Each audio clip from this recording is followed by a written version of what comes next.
فہد ملک کی موت کے ٹھیک 9 ماہ بعد جب نوشابہ نے دنیا میں آنکھ کھولی تو لوگوں کے عجیب و غریب سوالوں سے اریبہ بی پر ایک بار پھر خزاں کا موسم لوٹ آیا۔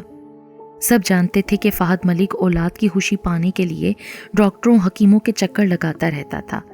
وہ ایک مکمل بانجھ شخص تھا، مگر اپنی طاقت اور روب سے یہ بات چھپانے میں کافی تگودو سے کام لیا کرتا تھا۔ مگر بات جو واضح اور ظاہر ہو وہ چھپتی کہاں ہے؟ اس کا مرنا بھی اسی کوشش میں تھا۔ لہٰذا یہ بات مہر بلب ہو چکی تھی کہ فہد ملک میں اولاد پیدا کرنے کی صلاحیت موجود نہیں تھی۔ اب جب اس کی وفات کے 9 ماہ بعد نوشابہ پیدا ہوئی تو لوگوں نے اسے تسلیم نہ کیا۔ بنجر علاقوں میں زمینیں سیراب نہیں ہوا کرتی، مگر قدرت کا کھیل تو لمحوں کی بساط پر کوئی بھی بازی دکھا سکتا ہے۔ نوشابہ فہد ملک کی ہی اولاد تھی، مگر سب نے اریبہ بی کا دامن تہمتوں سے بھر دیا۔ نمبردار صاحب اور امام صاحب تو اس معاملے میں پیش تھے۔ وہ تو انہیں سنسار کرنے کا بھی مشورہ دے چکے تھے، مگر ثبوت پختہ نہ ہونے پر وہ اپنی بات کو تسلیم نہ کروا سکے۔ اریبہ بی کے آسودہ سراپے میں تہمت کا زہر اتر گیا اور ان کی کچھ عرصے تک چمکتی آنکھیں ایک بار پھر ویران ہو گئیں۔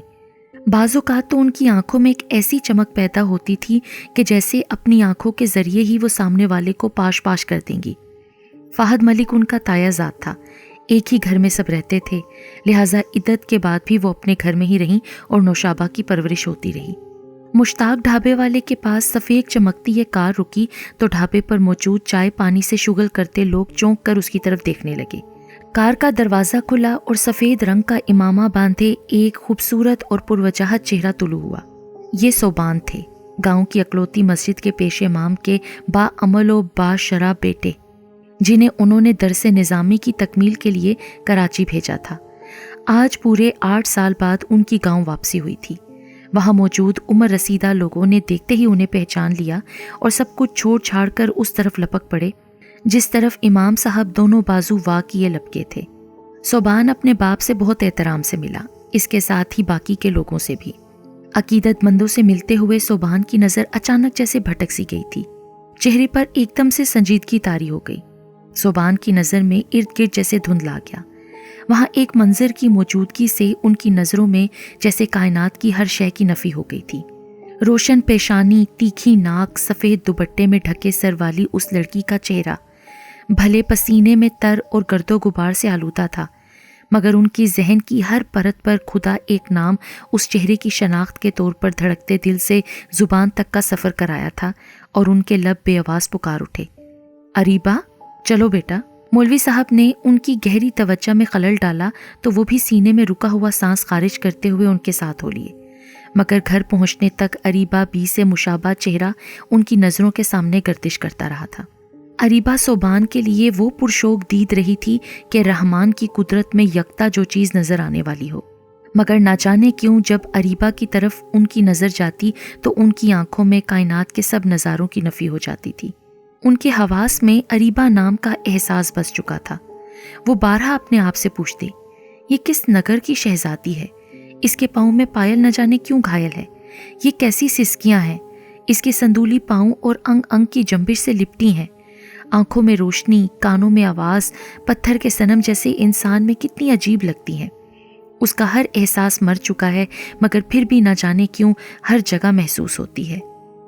یہ اداس لڑکی، یہ لکھو ماری۔ بیٹا تمہیں کچھ اندازہ بھی ہے تم کیا کر رہے ہو؟ جانتے بھی ہو کہ گاؤں میں کیا مقام ہے ہمارا؟ اس عورت کا سب سے پہلا اور بڑا مخالف میں خود ہوں، کیسے میں اس عورت کے ساتھ تمہارا نکاح کر دوں؟ صوبان نے گھر پہنچتے ہی راستے میں سفید دوپٹے میں گرد آلود چہرہ لپیٹے کھڑی اریبہ کی ہم شکل نوشابہ کے متعلق ہونے والی ذہنی خدبت کے متعلق امام صاحب سے معلوم کیا تو کچھ دیر بعد اپنی خواہش کا اظہار کر دیا کہ وہ اریبہ بی سے نکاح کرنا چاہتا ہے۔ امام صاحب کی حیرت کی انتہا نہ رہی۔ ابا جان، وہ متہم ضرور ہے مگر گنہگار نہیں ہے۔ اس پر تہمت لگانے والوں کا منہ تو آپ نے بند کیا نہیں، اب مجھے عمل کے ذریعے ہی ان کا منہ بند کرنے دیں۔ اریبہ پر یہ تہمت ناجائز ہے۔